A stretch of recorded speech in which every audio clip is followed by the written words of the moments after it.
ఈనాటి మన లోతైన విశ్లేషణకు స్వాగతం. ఈరోజు మనం ఒక అత్యంత ఆసక్తికరమైన అంశాన్ని పరిశీలించబోతున్నాం. బహుశా మనందరికీ ఎప్పుడో ఒకప్పుడు ఈ పరిస్థితి ఎదురయ్యే ఉంటుంది. అవును. మన దగ్గర ఉన్న మూల గ్రంథాలు, పరిశోధనా పత్రాల ఆధారంగా ఈ అంశాన్ని మనం ఈరోజు ఎంచుకోవడం జరిగింది.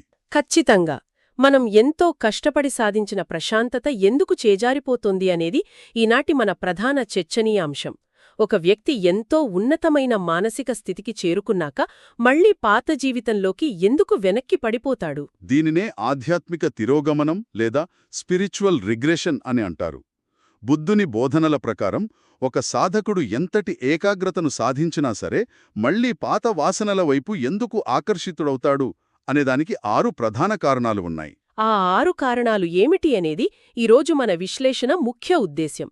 సేకరించిన సమాచారాన్ని చాలా సులభంగా మనందరికీ అర్థమయ్యేలా ఈరోజు మాట్లాడుకుందాం.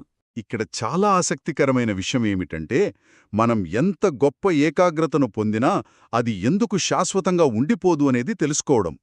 మనమొక అత్యున్నత స్థితికి చేరుకున్నామని అనుకున్న వెంటనే పాత కోరికలు ఎలా తిరిగొస్తాయనేది బుద్ధుని బోధనల ద్వారా మనం స్పష్టంగా అర్థం చేసుకోబోతున్నాం. ఇది కేవలం ఏదో సిద్ధాంతం కాదు, మన దైనందిన జీవితంలో మన మనసు ఎలా పనిచేస్తుంది అని తెలిపే ఒక స్పష్టమైన అద్దం లాంటిది. పర్యావరణం, లోతైన ధ్యానస్థితులు మన మనస్సును ఎలా మారుస్తాయి అనేది ఈ 6 ఉదాహరణల ద్వారా చూడబోతున్నాం. మరి ఆ మూల గ్రంథాలలోని మొదటి ఉదాహరణతోనే మన విశ్లేషణ మొదలు పెడదాం. పర్యావరణం మనల్ని ఎలా కట్టడి చేస్తుంది అనేది ఇది చెప్తుంది. అవును, అదే పొలంలో ఆవు ఉదాహరణ. ఇది చదువుతున్నప్పుడు నాకు చాలా ఆసక్తి కలిగింది. ఒక పొలంలో లేతగా ఉన్న పచ్చని పైరు తినడానికి ఒక ఆవు బాగా అలవాటు పడిపోయి ఉంటుంది. ఆ ఆవు పొలంలో పడి పైరును నాశనం చేస్తుంటే ఆ రైతు వచ్చి దాని మెడకొక గట్టి తాడు కట్టి ఒక కొట్టంలో కట్టేస్తాడు. ఆవో అలా కట్టేసి ఉన్నంతకాలం చాలా సాధు జంతువులాగా కనిపిస్తుంది. ఎంతో ప్రశాంతంగా ఉంటుంది. ఆ పరిస్థితి చూసి ఈ ఆవు పూర్తిగా మారిపోయింది అని ఎవరైనా అనుకుంటే అది పొరపాటే కదా? ఖచ్చితంగా పొరపాటే. ఎందుకంటే ఆ తాడు తెంచుకున్నా లేదా ఎవరైనా ఆ తాడు విప్పేసినా ఆ ఆవు మళ్ళీ నేరుగా వెళ్ళి ఆ పచ్చని లేత పైరు మీద పడుతుంది. ఇక్కడ అసలు మార్పు ఆవులో రాలేదు, అది కట్టేసి ఉన్న పరిస్థితుల్లో వచ్చింది. దీనిని మనం ఎలా అర్థం చేసుకోవాలి? మన మూల గ్రంథాలు దీని గురించి ఏం చెబుతున్నాయి? ఈ ఉదాహరణను మనం నేరుగా ఒక భిక్షువు జీవితానికి అనుసంధానం చేసి చూస్తే అసలు విషయం అర్థమవుతుంది. ఒక భిక్షువు తన గురువుతో ఉన్నప్పుడు లేదా మంచి మిత్రులతో కలిసి ఉన్నప్పుడు ఆ వాతావరణం అతన్ని ఒక క్రమశిక్షణలో ఉంచుతుంది. అంటే ఆ ఆశ్రమం లేదా ఆ తోటి సాధకులు అతను ఒక రకమైన నియంత్రణలో ఉంచుతారన్నమాట. అవును. ఆ పరిస్థితిలో ఆ భిక్షువు ప్రాపంచిక కోరికలకు లోను కాకుండా ఉన్నతమైన స్థితిలో ఉన్నట్లు కనిపిస్తాడు. మనం మాట్లాడుకున్న ఆవుకి కట్టిన తాడులాంటిదే ఈ వాతావరణం. కాని ఏ కారణం చేతనైనా ఆ భిక్షువు వారి నుంచి దూరమైతే, సమాజంలో ఒంటరిగా ఉన్నప్పుడు అసలు సవాలు మొదలవుతుంది కదా. అక్కడే అసలు సమస్య వస్తుంది. తనను కట్టడి చేసే ఆ వాతావరణం లేకపోవడం వల్ల మళ్లీ పాత వాసనలు గుర్తుకొస్తాయి. సాధారణ వ్యక్తులతో మాట్లాడటం ద్వారా తన ఇంద్రియాలపై ఉన్న నియంత్రణను నెమ్మదిగా కోల్పోతాడు. పర్యావరణం మనల్ని తాత్కాలికంగా ఎలా కట్టడి చేస్తుందో ఇది స్పష్టంగా వివరిస్తోంది. అంతర్గతంగా నిజమైన మార్పు లేకపోతే ఆ కట్టడి సడలిన వెంటనే పాట ప్రాపంచిక కోరికల వలలో పడిపోవటం ఖాయం. తాడు తెంచుకున్న ఆవులాగా ఆ భిక్షువు మళ్లీ సాధారణ జీవితంలో పడిపోతాడు. ఇక్కడ మన చుట్టూ ఉన్న వాతావరణం మాత్రమే ఒక వ్యక్తిని నియంత్రిస్తోంది. అతని మనస్సులో మార్పు రాలేదు అన్నది స్పష్టం. మరి ఇతరుల మీద ఆధారపడకుండా ఒక వ్యక్తి తనకు తానుగా ధ్యానంలో కూర్చుని తన కోరికలను అణిచివేస్తే పరిస్థితి ఏంటి? దానికి సమాధానంగా మన మూల గ్రంథాలలో 2వ ఉదాహరణ ఉందండి. ఆ 2వ ఉదాహరణ ప్రకృతికి సంబంధించింది. ఒక ప్రధానమైన కూడలిలో, అంటే జనాలు ఎక్కువగా తిరిగే దారిలో విపరీతమైన దుమ్ము పేరుకుపోయి ఉంటుంది గదా. అవును, అకస్మాత్తుగా అక్కడొక పెద్ద వర్షం కురుస్తుంది. ఆ వర్షానికి ఆ దుమ్మంతా అణిగిపోయి బురదగా మారుతుంది. ఆ సమయంలో అక్కడ చూస్తే అసలు దుమ్ము లేదు, అంతా శుభ్రంగా ఉంది అనిపిస్తుంది మనకు. కాని వర్షం ఆగిపోయి ఎండరాగానే ఆ దానిగుండా మళ్లీ జనాలు నడవడం మొదలుపెట్టగానే ఆ ఎండిపోయిన బురద పగిలిపోయి దుమ్ము లేవడం ప్రారంభిస్తుంది. ఇది కూడా ఒక తాత్కాలికమైన ఉపశమనమే కదా. కరెక్ట్. ఇక్కడే మనం మొదటి ధ్యాన స్థితికున్న సంబంధాన్ని అర్థం చేసుకోవాలి. ఆ వర్షం కురిసినప్పుడు దుమ్ము ఎలాగైతే అణిగిపోయిందో ఒక భిక్షువు తీవ్రమైన సాధన ద్వారా మొదటి ధ్యానస్థితిని చేరుకుంటాడు. అప్పుడు అతనిలోని ప్రాపంచిక కోరికలు, ప్రతికూల ఆలోచనలు అన్నీ తాత్కాలికంగా అణిచివేయబడతాయి. అవును. బుద్ధుని బోధనల ప్రకారం ఈ మొదటి ధ్యానస్థితిలో మనస్సు ఒకే విషయంపై ఏకాగ్రత నిలుపుతూ ఒక రకమైన ఆనందాన్ని అనుభవిస్తుంది. ఇది ఆ వర్షం లాంటిది. కాని ఇది శాశ్వతం కాదు. ఎందుకంటే ఇక ఏకాగ్రత అనేది బలవంతంగా ఇతర ఆలోచనలను అణిచివేస్తోంది. ఆ వర్షం తాత్కాలికంగా దుమ్మును ఎలాగైతే కప్పిపెట్టిందో ఈ మొదటి ధ్యానస్థితి కూడా ప్రాపంచిక ఆకర్షణలను కొంతకాలం పాటు కప్పి ఉంచుతుంది. కొద్ది కాలం తరువాత ఆ ధ్యానస్థితి నుండి బయటకు రాగానే సమాజంలోని వైవిధ్యాలు ఆ భిక్షువు మనస్సులోకి మళ్లీ ప్రవేశిస్తాయి. ఎండకు బురదెండిపోయి మనుషుల అడుగుల వల్ల మళ్లీ గాలికి దుమ్ము లేచినట్లే. దైనందిన జీవితంలోని ఆలోచనలు ఆ ఏకాగ్రతను చెరిపేస్తాయి. ఆ భిక్షువు మళ్లీ ప్రాపంచికతలో పడిపోతాడు. వర్షం కేవలం ఉపరితలం మీదే పనిచేస్తుంది అని ఈ ఉదాహరణ చాలా స్పష్టంగా చెబుతోంది. నిజమే. అయితే మన నోట్స్ చూస్తుంటే దీనికంటే మరింత లోతైన, మరింత ఏకాగ్రతతో కూడిన మరొక స్థితి కూడా ఉన్నట్లు తెలుస్తుంది. అదే మన మూడవ కారణం. ఆ మూడవ కారణం ఒక చెరువుకు సంబంధించిన ఉదాహరణ. మంచి వర్షాకాలంలో ఒక చెరువు అంచు వరకు నీటితో నిండిపోయి చాలా ప్రశాంతంగా కనిపిస్తోంది. నీరు నిండుగా ఉండటం వల్ల చెరువు అడుగున ఉన్న గులకరాళ్ళు, ఆలుచిప్పలు ఏవీ పైకి కనిపించవు. చూసేవారికి అదొక స్వచ్ఛమైన నీటి కొలంలాగా మాత్రమే కనిపిస్తుంది. కాని కాలచక్రం తిరుగుతోంది. వేసవికాలం వస్తుంది.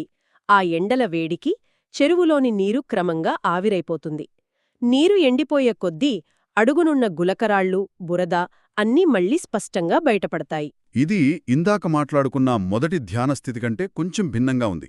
అక్కడ వర్షం కేవలం దుమ్మును నించింది, ఇక్కడ ఏకంగా ఒక చెరువు నిండిపోయింది. దీని వెనకున్న అంతరార్థం రెండవ ధ్యానస్థితి. మొదటి స్థితితో పోలిస్తే ఈ రెండవ ధ్యానస్థితిలో మనస్సు మరింత లోతైన ఏకాగ్రతను, శాంతిని పొందుతుంది కదా. అవును. ఇక్కడ ఆలోచనలను బలవంతంగా అణిచివేయాల్సిన అవసరం ఉండదు. మనస్సు ఏకముఖంగా ఒక అద్భుతమైన నిశ్చలత్వంలోకి వెళుతుంది. చెరువు నిండుగా ఉన్నప్పుడు అడుగునున్న రాళ్లు కనిపించినట్లుగా. ఆ భిక్షు మనస్సులో ప్రాపంచిక వాసనలు ఏవీ కనిపించవు. ఆ ప్రశాంతత ఎంత లోతుగా ఉంటుందంటే అది ఒక పెద్ద చెరువు నిండా ఉన్న నీటితో సమానం. ఇది చాలా లోతైన శాంతి. కాబట్టి ఆ నీరు ఎండిపోవడానికి, అంటే ఆ కోరికలు మళ్లీ పుట్టడానికి చాలా ఎక్కువ సమయం పడుతుంది. ఒక భిక్షువు ఎంతో కాలం పాటు ఈ ప్రశాంతతను అనుభవించవచ్చు. కాని వేసవి తీవ్రతకు నీరు ఎలా ఆవిరైపోతుందో రోజువారీ జీవితంలోని సవాళ్లు క్రమంగా ఆ ధ్యానస్థితి బలాన్ని తగ్గిస్తాయి కదా. ఖచ్చితంగా. ఎప్పుడైతే ఆ నీరు ఎండిపోతుందో అప్పుడు అడుగున ఉన్న రాళ్లలాగా సంసారపు వాసనలు, పాత కోరికలు మళ్లీ పైకి తన్నుకొస్తాయి. ఆ భిక్షువు మళ్లీ ప్రాపంచక వలలో చిక్కుకుంటాడు. అంటే ఆ నీరు ఉన్నంతవరకే ఆ ప్రశాంతత, ఎండిపోతే మళ్లీ మామూలే. ఈ ప్రయాణంలో మన మనసు మనల్ని ఎంతలా భ్రమకు గురిచేస్తుందో అర్థమవుతోంది. ఇప్పుడు నాలుగవ కారణం గురించి మాట్లాడుకుందాం. ఇది నేరుగా మన అనుభవాలకు సంబంధించింది. అవును. ఇది మనందరికీ బాగా తెలిసిన విషయం. ఒక వ్యక్తికి బాగా ఆకలిగా ఉన్నప్పుడు అతనికి అత్యంత ఇష్టమైన భోజనం దొరికిందనుకోండి. అతను కడుపు నిండా ఆ భోజనాన్ని తిన్న తరువాత ఆ భోజనంలోని సారం, దానిని మన మూల గ్రంథాలలో ఓజస్సు అని వర్ణించారు. ఆ ఓజస్సు అతని శరీరమంతా వ్యాపించి ఉంటుంది. ఆ ఓజస్సు శరీరంలో ఉన్నంతవరకు అతనికి ఎంతటి అద్భుతమైన ఇతర ఆహారాన్ని చూపించినా దానిమీద ఏమాత్రం ఆసక్తి ఉండదు. కడుపు నిండిన ఆ సంతృప్తిలో వేరే ఏ రుచి అతన్నాకర్షించదు. ఈ ఓజస్సు ఉదాహరణ ద్వారా మూడవ ధ్యానస్థితిని వివరిస్తున్నారు. ఈ స్థితికి చేరుకునేసరికే మనస్సులో ఒక అసాధారణమైన మార్పు వస్తుంది. ఇది రెండవ ధ్యానస్థితిలో ఉన్న ఆనందాన్ని కూడా వదిలిపెట్టి అత్యున్నతమైన శారీరక మరియు మానసిక సంతృప్తిని పొందే స్థితి. ఈ మూడవ ధ్యానస్థితిలో భిక్షువు ఒక రకమైన సమతుల్యతను పొందుతాడు. ఈ స్థితిలో లభించే ఆ శాంతి ఆ భోజనంలోని ఓజస్సులాగా శరీరమంతా వ్యాపిస్తుంది. ఈ ఓజస్సు వల్ల ఇతర ప్రాపంచిక ఆకర్షణలు ఏవీ అతన్ని ఆకర్షించవు. ఆ భిక్షువు ఈ స్థితిలోనే సంపూర్ణంగా సంతృప్తి చెంది ఉన్నట్లు భావిస్తాడు. అతనికి బయట ప్రపంచంలోని ఏ వస్తువు కావాలనిపించదు. కాని ఆ తీసుకున్న భోజనం జీర్ణమై ఆ ఓజస్సు ఆవిరైపోయిన తర్వాత ఏమవుతుంది? మళ్లీ సహజంగానే ఆకలి పుడుతుంది. అలాగే ఈ మూడవ ధ్యానస్థితి తాలూకు ఆ తీవ్రత సన్నగిల్లగానే ఆ భిక్షువుకు మళ్లీ సాధారణ ప్రాపంచిక రుచుల మీద ఆసక్తి పెరగడం మొదలవుతుంది. ఓజస్సు శాశ్వతం కాదుగాబట్టి ఆ ధ్యానస్థితి బలం తగ్గగానే మళ్లీ పాత కోరికల వలలో పడిపోతాడు. మనం పూర్తి సంతృప్తి చెందాము అనుకునేది కూడా కాలక్రమేణా ఆవిరైపోయే స్థితే అని ఇది తెలియజేస్తోంది. మరి సుఖం, దుఃఖం ఇలాంటి వేటికి ప్రభావితం కాని ఏదైనా స్థితి ఉందా అని ఆలోచిస్తే 5వ కారణం ఒక అద్భుతమైన చిత్రాన్ని మన కళ్ల ముందు ఉంచుతుంది. ఎక్కడో ఎత్తైన మంచుకొండల్లో ఎవరికీ సులభంగా చేరుకోవడానికి వీలుకాని ప్రదేశంలో ఒక అందమైన సరస్సు ఉంది. ఆ సరస్సు చుట్టూ ఉన్న ఎత్తైన కొండల కారణంగా అటువైపు గాలి కూడా వీయదు. ఆ సరస్సు ఎప్పుడూ ఒక అద్దంలాగా, ఎలాంటి అలలు లేకుండా ఎంతో నిశ్చలంగా, ఎంతో ప్రశాంతంగా ఉంటుంది. అది చూసిన ఎవరైనా సరే ఆ సరస్సు ఎప్పటికీ అలాగే నిశ్చలంగా ఉంటుందని అనుకుంటారు. కాని ఎన్నో ఏళ్లు గడిచిన తర్వాత ఎప్పుడో ఒకసారి నలుదిక్కుల నుండి హఠాత్తుగా పెద్ద పెద్ద గాలులు, మబ్బులు ఆ కొండల వైపు దూసుకువస్తాయి. అప్పటివరకు అద్దంలా ఉన్న ఆ సరస్సులో ఆ గాలుల వల్ల అకస్మాత్తుగా అలజడి మొదలవుతుంది. పెద్ద పెద్ద అలలు పుడతాయి. ఈ ఉదాహరణ 4వ ధ్యాన స్థితిని సూచిస్తుంది. ఇది అత్యంత లోతైన స్థితి. ఇక్కడ సుఖముండదు, దుఃఖముండదు. కేవలం ఒక సంపూర్ణమైన సమతుల్యత, ఒక అద్భుతమైన నిశ్చలత్వం సిద్ధిస్తాయి. ఆ పర్వతాల మధ్య ఉన్న సరస్సులాగా ఈ స్థితిలో ఉన్న భిక్షువు మనస్సు ఎంతో స్వచ్ఛంగా ఉంటుంది. ఇది చూసినప్పుడు ఈ ప్రాపంచిక వాయువులేవి ఇక్కడికి రాలేవు అనిపిస్తుంది. కాని ఇక్కడే బుద్ధుని బోధనలలో చెప్పబడిన అష్టలోక ధర్మాలు గురించి మనం మాట్లాడుకోవాలి.